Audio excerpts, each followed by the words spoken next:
आप देख रहे हैं टीचर भी। शिक्षक एवं शिक्षा जगत से जुड़ी बड़ी खबरों के लिए सबसे पहले चैनल को सब्सक्राइब कर ले और शेयर जरूर कर दें। बड़ी खबर आ रही है, नजीर बनेगा शिक्षा विभाग। आलोक मेहता, खबर पटना से आ रही है। शिक्षा मंत्री आलोक मेहता ने कहा है कि छात्र छात्राओं की गुणवत्ता पूर्ण शिक्षा मिले, यह हमारी प्राथमिकता है। इसको लेकर पिछले कुछ माह में शिक्षा व्यवस्था में काफी बदलाव हुआ है। आने वाले दिनों में इसे और बेहतर किया जाएगा ताकि हर बच्चे को बेहतर से बेहतर शिक्षा मिले। शिक्षा विभाग अपने बेहतर कार्यों से देश के सामने नजीर पेश करेगा। शिक्षा मंत्री सोमवार को पदभार ग्रहण करने के बाद पत्रकारों से बात कर रहे थे। इससे पहले उन्होंने विभाग के अपर मुख्य सचिव के पाठक समेत तमाम पदाधिकारियों के साथ बैठक की थी।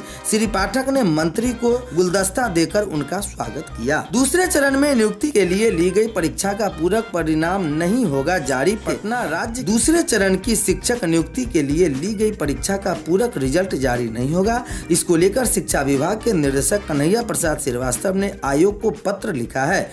उन्होंने विभागीय पत्र में लिखा है कि सफल अभ्यर्थियों को औपबंधिक नियुक्ति पत्र प्राप्त हो गया है। उन्हें विद्यालय आवंटन की प्रक्रिया चल रही है। परीक्षा फल 1 माह पहले प्रकाशित की गई थी। ऐसे में पूरक रिजल्ट के प्रकाशन से मुकदमे की स्थिति उत्पन्न हो सकती है। इसलिए विभाग का निर्णय है कि पूर्व में जारी पूरक रिजल्ट के आदेश को वापस लिया जाता है। बता दें कि राज्य के दूसरे चरण में 14,762 अभ्यर्थी ऐसे हैं जो एक से अधिक स्तर के शिक्षक परीक्षा में सफल हुए हैं, लेकिन ये शिक्षक किसी एक ही जगह पर काउंसलिंग में उपस्थित हुए हैं। ऐसे में इतने पद के पूरक रिजल्ट निकालने की तैयारी पूर्व में विभाग की थी, लेकिन अब इस पर रोक लगा दी गई है। 11:30 बजे से 3:30 बजे तक चलेगी 8वीं तक की कक्षाएं। गया जिले के सभी सरकारी व निजी स्कूल, प्री स्कूल व आंगनबाड़ी केंद्र सहित और कोचिंग संस्थानों में वर्ग 8 तक की शैक्षणिक गतिविधि 11:30 पूर्वाह्न से 30:30 अपराह्न तक संचालित होगी। गया के डीएम डॉक्टर त्यागराजन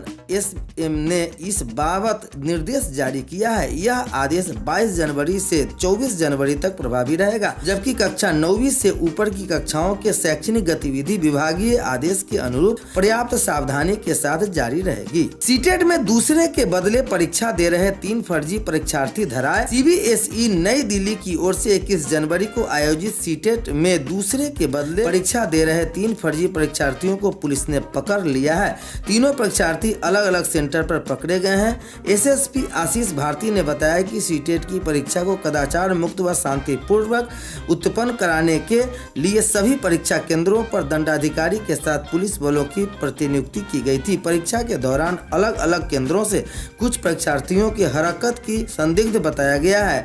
इसके बाद प्रतिनियुक्ति दंडाधिकारी व पुलिस पदाधिकारी को जांच के लिए कहा गया। जांच के में मुफस्सिल थाना क्षेत्र के जगजीवन कॉलेज के, नालंदा के वेन थाना क्षेत्र के, बसावन बिगहा के चंद्रमणि कुमार, चाकंद थाना क्षेत्र के दीनी इंटरनेशनल स्कूल के, मोहनपुर थाना क्षेत्र के तेरेश्वर कुमार, विकास कुमार एवं मगध मेडिकल थाना क्षेत्र में डीएवी स्कूल मेडिकल रोड में, नालंदा के तकरीबन थाना के बटेर के ललन कुमार पासवान को दूसरे स्थान पर परीक्षा देते पकड़ा गया। संबंधित थाना के पकड़े गए फर्जी परीक्षार्थियों के खिलाफ कांड दर्ज कर न्यायिक हिरासत में भेज दिया गया है। सेविका ने कंपाउंडर प्रेमी से बूढ़ानाथ में रचाई शादी। प्रखंड क्षेत्र के एक मध्य विद्यालय में सोमवार दोपहर बीपीएससी से नवनियुक्त शिक्षिका और भागलपुर के निजी अस्पताल में कार्यरत कंपाउंडर के बीच हुए प्यार और शादी की जानकारी जब इनके परिवार वालों को मिली तो लड़की के परिवार वाले सीधे स्कूल पहुंच गए और वहां मौजूद लड़कों को भला बुरा कहने लगे। इतने में लड़के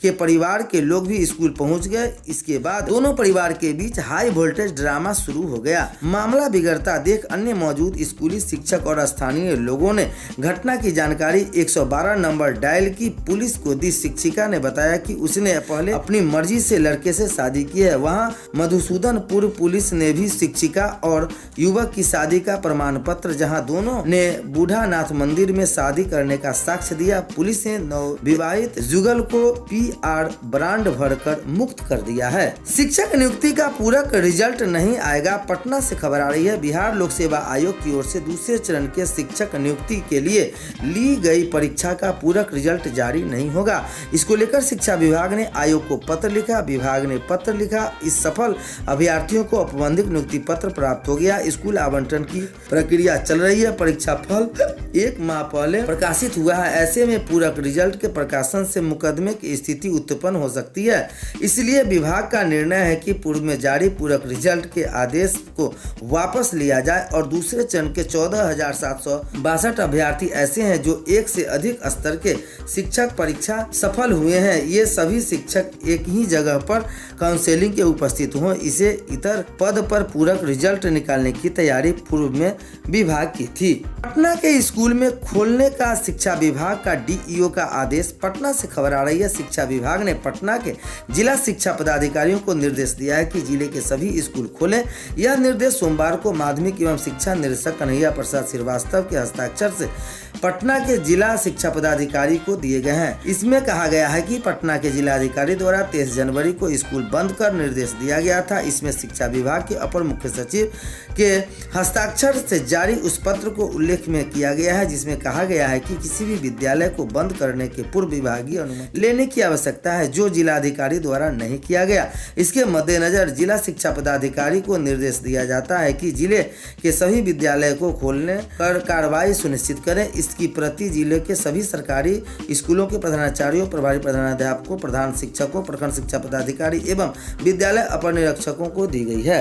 शिक्षक भर्ती घोटाले में सेवा आयोग के अधिकारी को बर्खास्त करने का निर्देश। कोलकाता से बड़ी खबर आ रही है। बंगाल स्कूल सेवा आयोग के चेयरमैन से कहा अपनी पत्नी को अवैध रूप से सरकारी स्कूल में नौकरी दिलाने की मदद। कलकत्ता हाई कोर्ट ने सोमवार को पश्चिमी बंगाल स्कूल सेवा आयोग WBSSC के चेयरमैन से कहा कि वह अपने प्रमुख पदाधिकारी को तुरंत बर्खास्त करे। जिला अधिकारी को बर्खास्त करने के लिए कहा गया, जिसमें अपनी पत्नी को अवैध रूप से सरकारी स्कूल में नौकरी दिलाने में मदद की थी।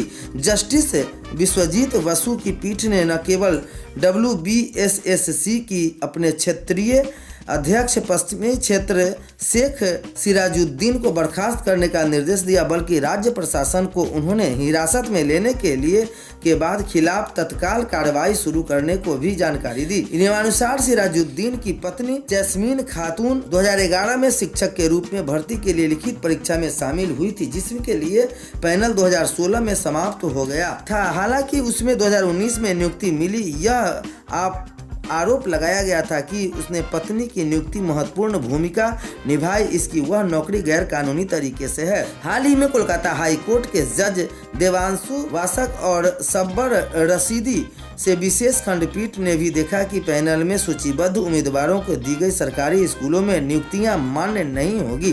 खंडपीठ ने यह भी कहा कि समाप्त पैनल की सूची के नियुक्ति किए जा रहे अभ्यर्थियों की सेवाएं अंततः समाप्त करनी ही होगी। यह माध्यमिक और उच्चतर माध्यमिक स्तर के शिक्षण कर्मचारियों के साथ साथ समूह C और समूह D श्रेणी के गैर शैक्षणिक कर्मचारियों दोनों के लिए लागू है। कोलकाता उच्च न्यायालय के पहले के आदेश के बाद WBSC ने इधर आधार पर कई उम्मीदवारों को नियुक्ति पत्र वापस लिए थे। अभ्यर्थियों के एक वर्ग के इसी सुप्रीम कोर्ट में चुनौती दी थी।